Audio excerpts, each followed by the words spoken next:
नमस्कार दोस्तों, स्वागत करते हैं आपका एक बार फिर बिंदास खबरें में, जहां पर हम लेकर आते हैं देश और दुनिया की ताजा और काम की खबरें। तो दोस्तों बिना देरी किए शुरू करते हैं खबरों का सिलसिला। और इसी के साथ दोस्तों आज की पहली बड़ी खबर कि कर्नाटक में लगा है नाइट कर्फ्यू। 28 दिसंबर से अगले 10 दिनों तक रहेगी सख्ती। दोस्तों यहाँ पर आपको बता दें कि ओमिक्रॉन के खतरे के बीच कर्नाटक सरकार ने 28 दिसंबर से रात 10 बजे से लेकर सुबह 5 बजे के बीच राज्य में 10 दिनों के लिए रात के कर्फ्यू की घोषणा कर दी है। रात के कर्फ्यू के साथ साथ राज्य सरकार ने नए साल से संबंधित पार्टियों और समारोहों के लिए भी कुछ प्रतिबंधों की घोषणा की है। यहाँ पर आपको बता दें कि स्वास्थ्य मंत्री के सुधाकर ने कहा है कि बाहरी परिसर में किसी भी तरह का समारोह या पार्टी नहीं होगी। खासकर डीजे और बड़ी सभाओं के साथ जश्न मनाने पर पूरी तरह से प्रतिबंध होगा। उन्होंने कहा कि भोजनालयों, होटलों, पबों और रेस्टोरेंट में परिसर में बैठने की क्षमता का 50% अब करने पर विचार किया जा रहा है। दोस्तों जिस तरीके से ओमिक्रॉन हमारे देश में तेजी से बढ़ता जा रहा है, ऐसे में अब राज्य सरकारें सतर्क हो गई हैं और सख्ती भी बढ़ा रही है। ऐसे में कई राज्यों ने नाइट कर्फ्यू लगा दिया है। क्या आपके राज्य में भी नाइट कर्फ्यू लगा है? कमेंट करके जरूर बताएं।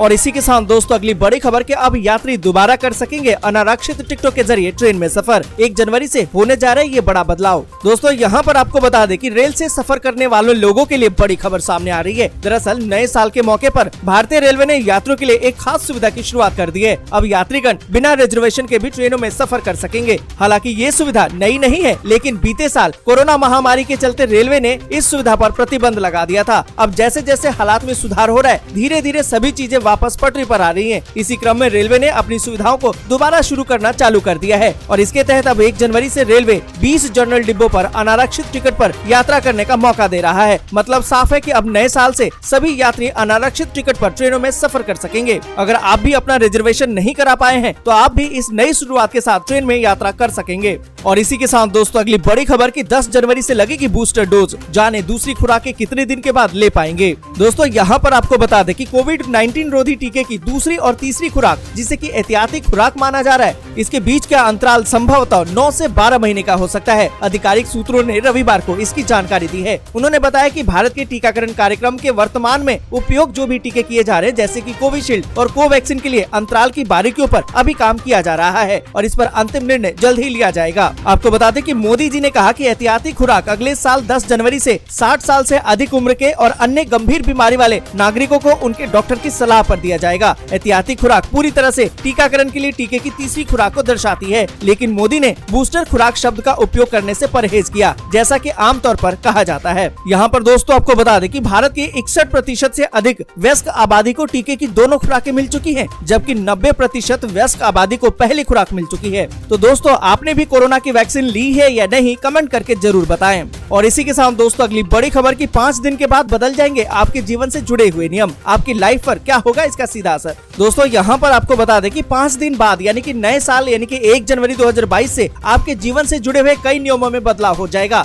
इन नियमों में बैंक से पैसा निकालने से लेकर जमा करने, डेबिट और क्रेडिट कार्ड से जुड़े नियम, जिनका सीधा असर आपकी जेब पर पड़ेगा। यहाँ पर दोस्तों आपको बता दें कि 1 जनवरी से डेबिट और क्रेडिट कार्ड से पेमेंट करने का तरीका बदल जाएगा। दरअसल ऑनलाइन पेमेंट को और ज्यादा सुरक्षित बनाने के लिए भारतीय रिजर्व बैंक ने नियमों में बदलाव कर दिया है। अब ऑनलाइन पेमेंट करते समय आपको 16 डिजिट वाले डेबिट या फिर क्रेडिट कार्ड नंबर समेत कार्ड की पूरी डिटेल्स भरनी होगी। यानी अब ऑनलाइन शॉपिंग और डिजिटल पेमेंट के दौरान मर्चेंट वेबसाइट या फिर ऐप आपके कार्ड की डिटेल स्टोर नहीं कर सकेंगे। जो पहले से सेव जानकारी होगी वो हटा दी जाएगी। यानी कि कार्ड से पेमेंट करना अब और भी सुरक्षित हो जाएगा। दोस्तों अगर आप भी कार्ड से पेमेंट करते हैं तो कमेंट जरूर कीजिए। और साथ ही दोस्तों आपको बता दें कि अगले महीने से ग्राहकों को फ्री में एटीएम ट्रांजैक्शन लिमिट पार करने पर ग्राहकों को अब ज्यादा पेमेंट करना होगा। जून में भारतीय रिजर्व बैंक यानी कि आरबीआई ने बैंकों को 1 जनवरी 2022 से एटीएम से मुफ्त मासिक पैसा निकालने पर एक लिमिट के बाद शुल्क बढ़ाने की इजाजत दी थी। और आपको बता दें कि 1 जनवरी से मुफ्त सीमा के बाद चार्ज देना होगा। आरबीआई के दिशा निर्देशों के अनुसार एक्सिस बैंक और अन्य बैंकों के एटीएम से मुफ्त सीमा के ऊपर फाइनेंशियल ट्रांजैक्शन करने पर 21 रुपए और जीएसटी देना होगा। और साथ ही दोस्तों आपको बता दें कि हर महीने की पहली तारीख को रसोई गैस की कीमतें तय होती हैं और इस बार देखना होगा कि 1 जनवरी 2022 को नए साल के दिन सिलेंडर की कीमतों में इजाफा होता है या फिर नहीं।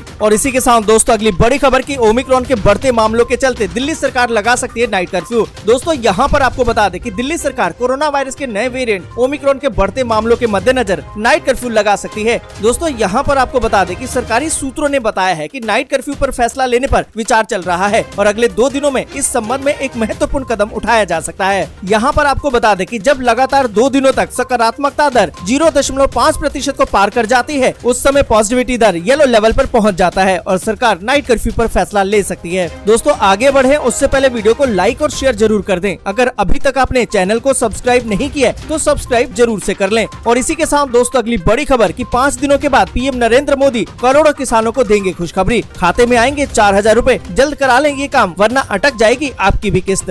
दोस्तों यहाँ पर आपको बता दें कि प्रधानमंत्री किसान सम्मान निधि योजना की 10वीं किस्त का इंतजार कर रहे किसानों के लिए एक खुशखबरी है। सरकार ने पीएम किसान योजना की 10वीं किस्त का पैसा जारी करने की तारीख की घोषणा कर दी है। आज से ठीक 5 दिन बाद यानी कि 1 जनवरी 2022 को नरेंद्र मोदी किसानों के खाते में 10वीं किस्त का पैसा जारी करेंगे। और आपको बता दें कि कुछ किसानों के खाते में पूरे 4000 रूपए ट्रांसफर किए जाएंगे। यहाँ पर दोस्तों आपको बता दें कि जिन भी किसानों को अभी तक 9वीं किस्त का फायदा नहीं मिला है उन लोगों के खाते में भी 2 किस्तों का पैसा एक साथ आएगा, यानी उनके खाते में अब 4000 रूपए ट्रांसफर किए जाएंगे। लेकिन आपको बता दें कि ये सुविधा सिर्फ उन्हीं किसानों को मिलेगी जिन्होंने 30 सितंबर से पहले रजिस्ट्रेशन कराया होगा। तो दोस्तों अगर आपने भी पीएम किसान सम्मान निधि योजना में अपना रजिस्ट्रेशन कराया है तो क्या आपको भी पीएम किसान का पैसा मिलता है या नहीं, कमेंट करके जरूर बताएं। और इसी के साथ दोस्तों अगली बड़ी खबर की शिवराज सरकार का बड़ा फैसला, पंचायत चुनाव निरस्त करने का प्रस्ताव पारित।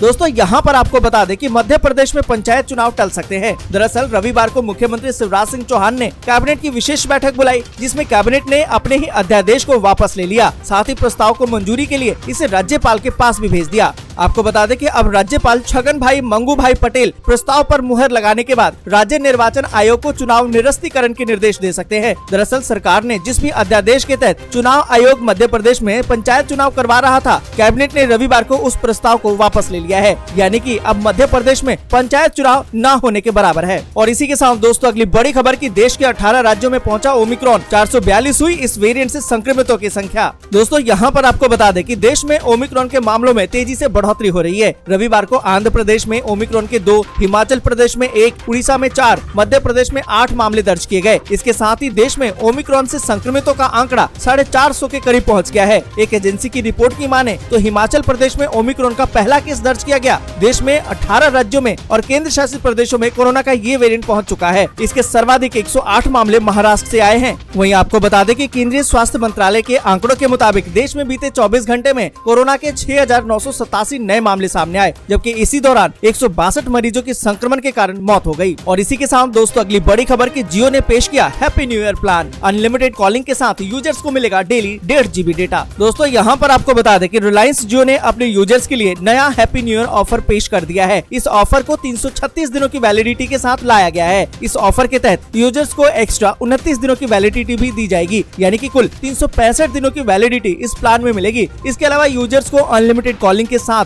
डेली 1.5 GB डेटा मिलेगा और उसका इस्तेमाल करने को दिया जाएगा। इसके अलावा इस ऑफर के तहत रोज 100 SMS समेत जियो टीवी, जियो सिनेमा, जियो क्लाउड और जियो सिक्योरिटी की सब्सक्रिप्शन भी मिलेगी। इस ऑफर की कीमत 2545 रूपए है और इसे 2 जनवरी 2022 तक के लिए उपलब्ध किया गया है। जानकारी के लिए आपको बता दें कि जियो के इस रिचार्ज प्लान को कंपनी ने अपनी आधिकारिक वेबसाइट और मोबाइल ऐप पर अपडेट कर दिया है, जहां से आप रिचार्ज करवा सकते हैं। और इसी के साथ दोस्तों अगली बड़ी खबर की ब्रिटेन के कई हिस्सों में लॉकडाउन, फ्रांस में महामारी बेकाबू होने की और रूस में 968 की मौत। दोस्तों यहाँ पर आपको बता दें कि दुनिया के कई मुल्कों में कोरोना संक्रमण के चलते हालात बेहद ही खराब हो गए हैं। खबर तो ये है कि खासकर यूरोपीय देशों में हालात बिगड़ते जा रहे हैं। ब्रिटेन के साथ फ्रांस में भी कोरोना की नई लहर नजर आ रही है। फ्रांस में शनिवार को एक दिन में कोरोना के रिकॉर्ड 1,04,611 नए मामले शामिल किए गए। वहीं ब्रिटेन में क्रिसमस को देखते हुए कोरोना संक्रमण के आंकड़े नहीं बताए जा रहे हैं, लेकिन शुक्रवार को 1,22,186 केस दर्ज किए गए। हालात को काबू करने के लिए बोरिस जॉनसन की सरकार ने देश में कई हिस्सों में पाबंदियां सख्त कर दी हैं।